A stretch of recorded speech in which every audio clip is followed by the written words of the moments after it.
If you're a fan of bold and expressive art, come check out my Patreon. For just $1, you'll get exclusive access to artwork that I don't share anywhere else. Click the link in the video description to dive into my daring creations and unique artistic style. Australian banks are aggressively slashing interest rates on savings accounts, a move faster than the Reserve Bank of Australia, RBA's official cash rate reductions. This surprising development comes amidst a surge in household savings, leaving many Australians questioning the fairness of these practices. While the RBA held its official cash rate steady this month, major lenders like ANZ and Westpac have already begun implementing cuts.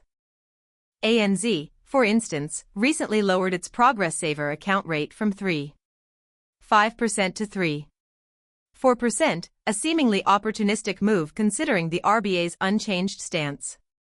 Westpac's actions are equally noteworthy, having decreased its reward saver rate by 0.5% in June, accumulating a total reduction of 0.65% since February, significantly exceeding the RBA's 0.5% cut during the same period. This trend extends beyond ANZ and Westpac.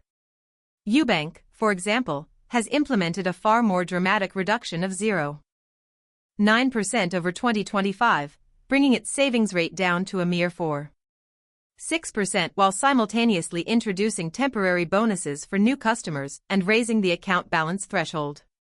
Bendigo Bank also joined the fray, decreasing its Easy Saver rate by 0.1% in July.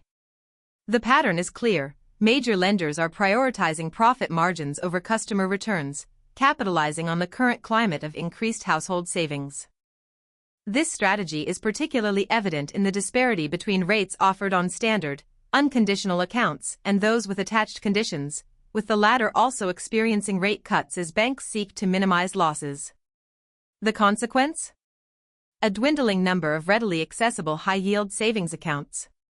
Canstar's data reveals that only 4 banks currently offer accounts with interest rates above 5%. This strategic maneuvering by banks, according to Sally Tindall, Canstar's Data Insights Director, reflects a market where lenders are less incentivized to compete for deposits due to the record high levels of money currently held in Australian bank accounts. Money in the bank is at a record high, so banks aren't having to compete for people's deposits, Tindall explains, highlighting the current economic landscape which sees Australians prioritizing saving amidst ongoing uncertainties.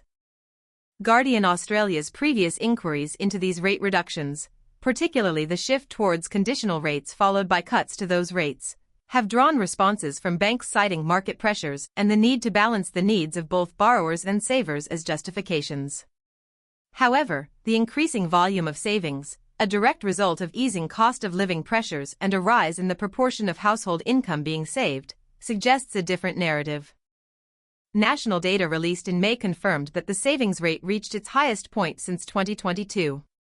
This surge in savings has led to a record-breaking $1.62 trillion in household deposits by 2025, a staggering increase of $24 billion over just 5 months, as indicated by the banking regulator's data. The RBA, despite its surprise move in July, is anticipated to cut interest rates further in August, with economists predicting a 0.25% reduction. This potential cut, while beneficial for mortgage holders, could simultaneously eliminate the remaining handful of savings accounts that still offer a 5% annual return. The situation underscores the double-edged sword of cash rate cuts, with Tindall observing that banks often implement these cuts more swiftly for savers than they do for mortgage rate customers, further emphasizing the concerns surrounding the current imbalance in the savings market. The question remains, will this trend continue, or will competitive pressures eventually necessitate a fairer distribution of returns for Australian savers? The coming months will offer crucial insights into the future of savings accounts in Australia and the ongoing relationship between banks and their customers in this evolving economic climate. The implications for ordinary Australians are substantial, impacting their ability to save and plan for the future. This issue warrants careful scrutiny and requires ongoing monitoring to fully understand the long-term consequences.